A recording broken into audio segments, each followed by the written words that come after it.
जो मेरी सोच है वो देश के लोगों से आज मैच नहीं करेगी।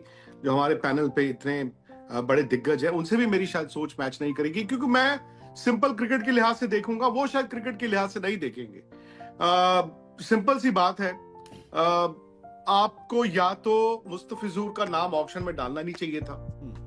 उस वक्त आपके पास एक मौका था, और जब बिडिंग हुई तो मुझे आई वाज श्योर, मैंने कहा मुस्तफिजुर के लिए कुछ जाएगा नहीं, मतलब मरा हुआ सांप अपने गले में कौन डालना चाहेगा। बट बिडिंग स्टार्ट हुई। एंड बाय द वे आज लोग शाहरुख खान की बात कर रहे हैं, क्योंकि अल्टीमेटली उन्होंने 9 करोड़ 20 लाख रुपए में खरीदा। बट मैं आप सबसे जानना चाहता हूं कि 9 करोड़ 20 लाख में क्यों शाहरुख खान की केकेआर ने खरीदा? क्योंकि बाकी टीमें भी बिड कर रही थी ना, दिल्ली और चेन्नई। तो वहां पर धोनी की चेन्नई सुपर किंग्स भी थी, आप ये ना भूलिएगा।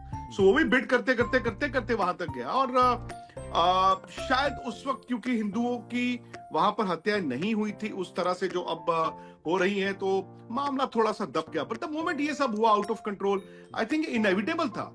और मेरा ये मानना है कि दूसरी बार शायद बीसीसीआई ने कोर्स करेक्शन किया है। दूसरी बार, एक बार आपको याद होगा एशिया कप था।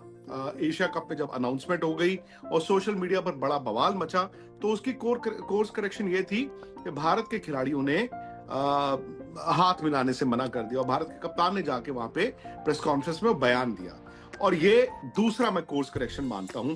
लेकिन कहीं ना कहीं राजीव, मैं 100% आपको कह सकता हूं, अब ना ये एक नॉर्म बन जाएगा। कम से कम खेल में ये एक नॉर्म बन जाएगा कि जहां पर आपको लगेगा कि ये चीज पॉपुलिस्ट नहीं है, आप सोशल मीडिया की आवाज उठाएं, उसको इतना बड़ा कर दें कि उसको देश और देश के साथ जोड़ दें। आप कहते हैं जी नहीं करोगे तो देशद्रोही हो, आपको मजबूरन करना ही पड़ेगा। ये अब आई थिंक हालात बन गए थोड़े से। सदस्यता एक तरह से सस्पेंड कर दिया गया, बैन नहीं है। मतलब भाई ऑफिशियली तो आप बैन कैसे कर सकते हैं? बाय द वे देखिए, डायनामिक्स भी क्रिकेट के बदलेंगे, बिकॉज आपको ये देखना होगा कि बांग्लादेश की टीम इंडिया आई थी लास्ट ईयर 2 टेस्ट मैचेस खेलने के लिए।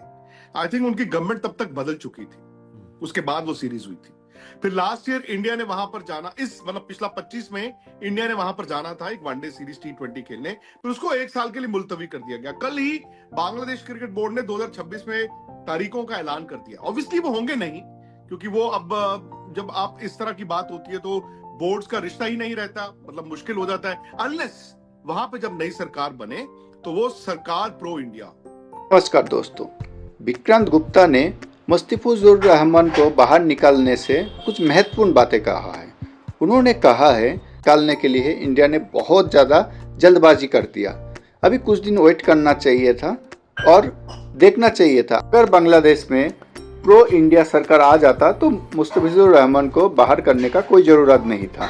दोस्तों, मुझे भी ये बात सही लगता है, हालांकि आपका ओपिनियन कुछ और हो सकता है। आप अपना ओपिनियन कमेंट बॉक्स में ज़रूर बताइए।